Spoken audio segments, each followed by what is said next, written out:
ಚಿತ್ರದುರ್ಗದ ರೇಣುಕಾಸ್ವಾಮಿ ಕೊಲೆ ಪ್ರಕರಣದಲ್ಲಿ ಜೈಲು ಸೇರಿದ ಚಾಲೆಂಜಿಂಗ್ ಸ್ಟಾರ್ ದರ್ಶನ್ ಇದೀಗ ಕಹಿ ಘಟನೆ ಮರೆತು ಶೂಟಿಂಗ್ ಅಖಾಡಕ್ಕೆ ಇಳಿದಿದ್ದಾರೆ. ಸ್ವಲ್ಪ ದಿನಗಳ ಕಾಲ ವಿಶ್ರಾಂತಿ ಪಡೆದುಕೊಂಡಿದ್ದ ಅವರು ಇದೀಗ ಡೆವಿಲ್ ಚಿತ್ರದ ಶೂಟಿಂಗ್ನಲ್ಲಿ ಪಾಲ್ಗೊಂಡಿದ್ದಾರೆ.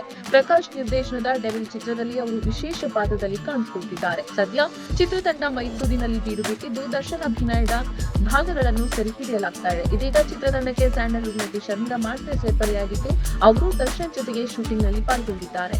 ಸದ್ಯ ಡೆವಿಲ್ ಚಿತ್ರದ ಶೂಟಿಂಗ್ ಮೈಸೂರಿನ ಹೋಟೆಲ್ ಲಲಿತ್ ಮಹಲ್ನಲ್ಲಿ ನಡೆಸಲಾಗ್ತಾ ಇದೆ. ಈ ಸಿನಿಮಾದ ಮುಖ್ಯ ಪಾತ್ರಕ್ಕೆ ಶರ್ಮಿಳಾ ಆಯ್ಕೆಯಾಗಿದ್ದು ಈ ಬಗ್ಗೆ ಅವರು ಇನ್ಸ್ಟಾಗ್ರಾಮ್ ಸ್ಟೋರಿಯಲ್ಲಿ ಮಾಹಿತಿ ಹಂಚಿಕೊಂಡಿದ್ದಾರೆ. ಸಿನಿಮಾದಲ್ಲಿ ಹೊಸ ಪ್ರತಿಭೆ ಕರಾವಳಿ ಮೂಲದ ರಚನಾ ರೈ ನಾಯಕಿಯಾಗಿ ನಟಿಸ್ತಾ ಇದ್ದು ಶರ್ಮಿಳಾ ಮುಖ್ಯ ಪಾತ್ರ ನಿರ್ವಹಿಸಿದ್ದಾರೆ ಎನ್ನಲಾಗಿದೆ. ಹಾಗೆ ನೋಡಿದ್ರೆ ದರ್ಶನ್ ಜೊತೆ ಶರ್ಮಿಳಾ ತೆರೆ ಹಂಚಿಕೊಳ್ತಾ ಇರುವುದು ಇದು ಮೊದಲ ಸಲವೇನಲ್ಲ. 2008ರಲ್ಲಿ ತೆರೆ ಕಂಡ ದರ್ಶನ್ ಅವರ ನವಗ್ರಹ ಚಿತ್ರದಲ್ಲಿ ಶರ್ಮಿಳಾ ಮಾಂಡವ್ಯ ಕಾಣಿಸಿಕೊಂಡಿತು. ದಿನಕರ್ ಸುದೀಪ್ ನಿರ್ದೇಶನದ ಈ ಚಿತ್ರದಲ್ಲಿ ದರ್ಶನ್ ಶರ್ಮಿಳಾ ಜೊತೆಗೆ ಧರ್ಮ ಕೀರ್ತಿರಾಜ್, ವಿನೋದ್ ಪ್ರಭಾಕರ್, ಸೃಜನ್ ಲೋಕೇಶ್, ತರುಣ್ ಕಿಶೋರ್, ವರ್ಷ, ಗಿರಿ ದಿನೇಶ್ ಮತ್ತಿತರರು ಅಭಿನಯಿಸಿತು. ಅದರಲ್ಲಿಯೂ ಧರ್ಮ ಕೀರ್ತಿರಾಜ್ ಶರ್ಮಿಳಾ ಜೋಡಿಯ ಕಣ್ಸಲಿಗೆ ಹಾಡು ಇಂದಿಗೂ ಜನಪ್ರಿಯ.